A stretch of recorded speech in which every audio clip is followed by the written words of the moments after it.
সাইয়েদনা সুলাইমান বললেন, আল্লাহ, গোটা বিশ্বের সব প্রাণীকুল, পশুকুল, পক্ষীকুল, মৎস্যকুল, মানবকুল, জিনকুল সবাইকে আমি একবেলা কি খাওয়াবো?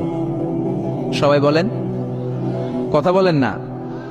লাঞ্চ খাওয়াবো, দুপুরের খাবার। সবাই বলেন, কি খাওয়াবে? দুপুরের খাবার খাওয়াবো। আল্লাহ বললেন, no, it's not your duty man, it's not your job. Sulaiman, এটা তোমার কাজ না, এটা আমার কাজ, তুমি পারবা না। সাইয়েদনা সুলাইমান বললেন, আল্লাহ, লেট মি ট্রাই, আমার একটু চেষ্টা করতে দেন না। আমার মনে বড় শখ, গোটা বিশ্বের বাদশাহ আমারে বানায় দিলেন, গোটা বিশ্বের প্রেসিডেন্ট করে আপনি আমাকে সিলেক্ট করলেন। আমি যদি একবেলা সবার মেহমানদারি করাইতে পারতাম, আমার কলিজাটা ঠান্ডা হয়ে যেত। সুলাইমান আলাইহিস সালাম জোরাজুরি করতে শুরু করলেন, আল্লাহ রাজি হয় না, সুলাইমান নবীও ছাড়েন না। পরে সুলাইমান আলাইহিস সালামের জোরাজুরির কারণে আল্লাহ বললেন, ওকে, ট্রাই করে দেখো পারো কিনা। সাইয়েদনা সুলাইমান আলাইহিস সালামের অনুসারী ছিল জিনেরা। জিনেরা ওনার কথা শুনতো, সব জিনদেরকে নিয়ে বসালো, জিনদের সাথে গোল টেবিল বৈঠক। জিনের বাদশারে বলল, জিনের বাদশাহ, আমি গোটা বিশ্বের সব মানুষগুলোকে একদিন দুপুরের খাবার খাওয়াবো। যাও, সাগরের পাড়ে 40 কিলোমিটার জায়গার মধ্যে খাবারের আয়োজন করো। জিনের বাদশাহ বিশাল বিশাল ডেক পাতিল নিয়ে সমস্ত জিনদেরকে নিয়ে রান্না বান্নার কাজ শুরু করলো।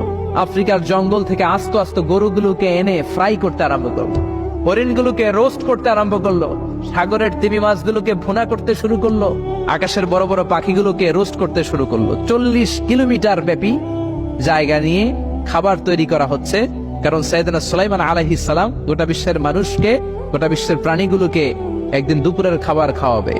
তো 40 কিলোমিটার জায়গার মধ্যে খাবারের আয়োজন করা হলো।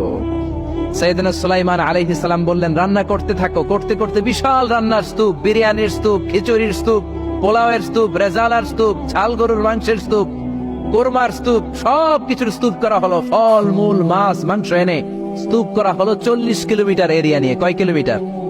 সবাই বলেন, কয় কিলোমিটার? সব যখন রান্না শেষ, চলে এলো সেই মাহেন্দ্রক্ষণ, সেই মাহেন্দ্র দিন, যেদিন তিনি আপ্যায়ন করাবেন। সাইয়েদনা সুলাইমান আলাইহিস সালাম উদ্বোধনী ভাষণ দিবেন, মানে উদ্বোধন করবেন। খাবার উদ্বোধন করা লাগবে না, এটা তো গোটা বিশ্বের মানুষ খাবে, মহাবিশ্বের সব প্রাণী খাবে।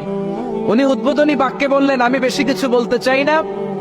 মাছেরা লাইন ধরবে সাগরের এদিক দিয়ে, পাখিরা লাইন ধরবে ডান দিক দিয়ে, মানুষ লাইন ধরবে বাম দিক দিয়ে, জিনেরা লাইন ধরবে সামনে দিয়ে, আর বনের পশুরা লাইন ধরবে জঙ্গলের এদিক দিয়ে। লাইনে লাইনে আসো, তোমাদেরকে খাবার দেয়া হবে সকাল থেকে সন্ধ্যা পর্যন্ত, যার যত মনে চায় পেট ভর্তি খাবার দেয়া হবে। ইন দ্য মিন টাইম সাগরের ভেতর থেকে এক বিশাল আকৃতির তিমি মাছ আ করে ডেকে বলল, সুলাইমান, আমি লাইন টাইন মানি না। কি মানি না?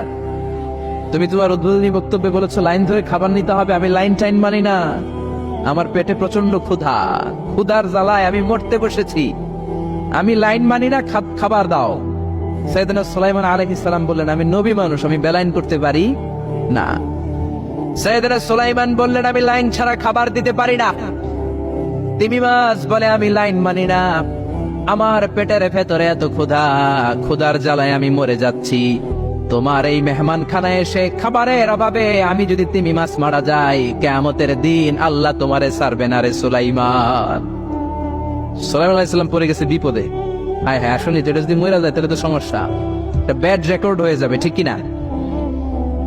তো উনিও লাইন মেনটেন করতে বলতেছে, তিমি মাছও লাইন মানবে না, বেলাইন। কিছু লোক আছে এরকম, পুলিশ দ্বারা আছে, র্যাব দ্বারা আছে, ওর মধ্যে বেলাইন করে ফেলা আছে না নাই? তিমি মাছ বলে, আমি লাইন টাইন মানি না। তো সুলাইমান আলাইহিস সালাম বললেন, ঠিক আছে, সবার জন্য লাইন, শুধু এইটার জন্য বেলাইন। উনি ঘোষণা দিলেন, যাও, এটারে খাবার দাও। তো তিমি মাছ বলল, সুলাইমান, আমি এই যে আমার মুখটাকে, বিশাল মুখটাকে হা করে রেখেছি, আমার মুখের ভেতরে জিনদেরকে বলো খাবার ঢুকায় দিতে, যতক্ষণ না আমার পেট ভরবে আমি হা করে থাকবো, চিল্লায় কোন আল্লাহু আকবার। সাইয়েদনা সুলাইমান আলাইহিস সালাম ভাবলেন, বিশাল একটা আস্ত গরুর রোস্ট যদি ঢুকায় দিই তাইলেই তো শেষ, কেল্লা ফতে, ঠিক কিনা? সাইয়েদনা সুলাইমান বললেন, যাও, আফ্রিকার জঙ্গলের যে গরুগুলো রোস্ট করেছো, একটা রোস্ট এই তিমি মাছের পেটের ভেতরে ঢুকিয়ে দাও। জিনের বাদশা যে রোস্ট ঢুকায় দিস, ওইটা হা করেই আছে। সাইয়েদনা সুলাইমান বলেন, কয়েকটা খাসি মেরে দাও। খাসি মেরে দেয়া হইলো, ওটা হা করে আছে। কয়েক বস্তা বিরিয়ানি মেরে দাও, মেরে দেয়া হলো। বললো, আরো 10টা গরু ঢুকায় দাও, হা করে আছে। আরো 50টা খাসি ঢুকায় দাও, হা করে আছে। আরো কয়েক হাজার তিমি মাছ রোস্ট করে ঢুকায় দাও, ঢুকায় দিতেছে। খাবার যত আছে দিতে শুরু করলো। ইন দ্য মিন টাইম 1 কিলোমিটারের খাবার শেষ। সুবহানাল্লাহ কইবেন না? তিমি মাছ বিশাল বড় হা করে বসে আছে সাগরে। জিনের বাদশা খাবার দিতে লাগলো। 1 কিলোমিটার শেষ, 5 কিলোমিটার শেষ, 10 কিলোমিটার শেষ, 20 কিলোমিটার শেষ, 30 কিলোমিটার শেষ, 40 কিলোমিটার শেষ।